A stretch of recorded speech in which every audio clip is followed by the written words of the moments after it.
Hello, my name is Christine Odell, and here at Freedom, we are entering into our series on boundaries. This first week, specifically on emotional boundaries, which is a very near and dear subject to me because Jesus has done a lot of emotional healing in my life as I've walked with him and really just done a deep work. I don't know if you've ever noticed this, but we all love to talk about boundaries, right? But very often the way that we frame our understanding of boundaries to me is very unhealthy. We all are different. We have different personalities, we have different understandings of things, and very often people cross our boundaries and they have no intention of hurting us. They just didn't know that that was a boundary for us. Do you know why? Because they couldn't see them. Boundaries aren't visible, right? We have to communicate them. We have to communicate them with our words. We have to communicate them with our actions.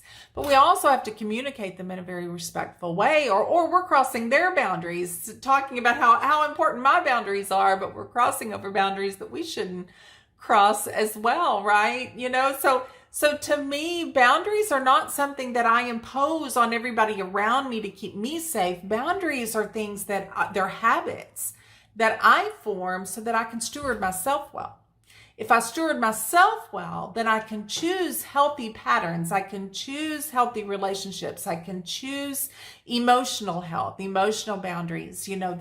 Boundaries are for me. They're for me to steward myself with. I think that's really important, especially in this area of emotional boundaries. Our emotions are unique in the fact that they give our circumstances meaning. They give our life experiences significance. They teach us the value of them. Imagine if we never felt happiness or pain. We would have no framework, right, to kind of learn the life lessons that those things teach us. We wouldn't know. We would just kind of move through circumstances and they wouldn't change us. They wouldn't grow us. They wouldn't mature us. That's what emotions do for us. They make things real. They solidify things in us. They too are often shaped by our culture.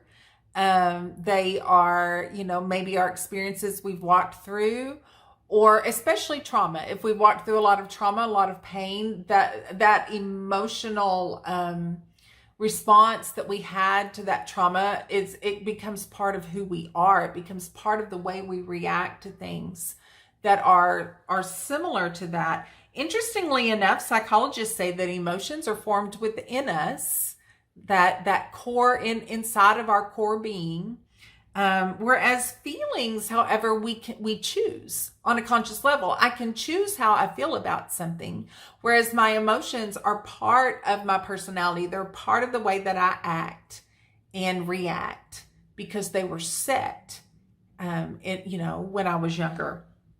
So let me break that down for us a little bit. When we walk through painful situations in life, we tend to create defense mechanisms. These defense mechanisms help us cope with pain, right? So maybe you've been hurt by people and you isolate. That was your defense mechanism.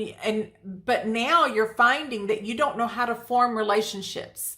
It was needed in the moment. Maybe you were in a very painful situation and it was needed, but now it's affecting your relationships that you have now. And you feel lonely and you don't know how to break through that. That's a defense mechanism that needs to be, you need to work on, and you need to set some boundaries on yourself to learn how to get past those things. Maybe it's projection. Maybe you project fear out. You see somebody that reminds you of something that you're afraid of. Well, people like that always do this. That's a projection. And it's not healthy because that person may never do that, or they've worked on it or whatever. And really what projection does is it keeps you in your fear cycles. It really doesn't affect all the people that you think are the problem. It really keeps you locked up.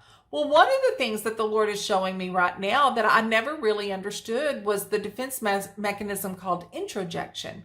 And that one is it's kind of opposite of projection. Somebody that's dealing with introjection is internalizing all of the negative messages that they get from the world. And typically they learn to do that when they were children from their authority figures, and so they just kind of absorb every negative message, and then that becomes set in who they are, and then who they are is more shame based, right? Because that emotional tie to all of those messages is what it creates a sense of shame within that person. But here's the thing about defense mechanisms. They're actually foundations for strongholds for the enemy just to continue to come at us with that very thing that we're afraid of. Whatever it was we needed to put that defense mechanism in place, now because that's there, it's an open door for the enemy to just hammer us with it and hammer us with it. And in order for us to find freedom, we're going to have to deal with it in an honest way. We're going to have to set some emotional boundaries on ourselves. Why? Because those emotions that are tied to those painful things are real. They made those things real. But here's the beautiful thing. We are now as Christians, we're being transformed, right? We're moving forward. And if we don't deal with that, if we don't put some emotional boundaries on ourselves so that we're working to move past those defense mechanisms, then we're just going to be stuck in the old ways. And Jesus is wanting to move us forward. 1 Timothy 4:8 says, "For while bodily training is of some value, godliness is of value in every way, as it holds promise for the present life and also for the life to come." Here's what he's saying. Bodily training, but there's a training that takes place inside of the Christian that causes us to move forward. And it's the boundaries. It's setting boundaries on myself. It's the habit of me governing myself so that I can take hold of Jesus's hand and move past all the things that want to keep me bound and find my freedom in Christ. There is a culture that we can walk in now as Christians that is different from the culture that maybe we've known in the past, and that's the culture of heaven. And the beautiful culture of heaven, the essence of it is this: love, joy, peace, patience, goodness, etc. All the gifts of the Spirit, right? And it can create an emotional health in us that is beyond anything that we've ever known. But what is it that we have to do? We have to set some pretty strong boundaries on ourselves so that we can get past whatever is holding us back, and we can find that emotionally healthy place in Jesus. Blessings.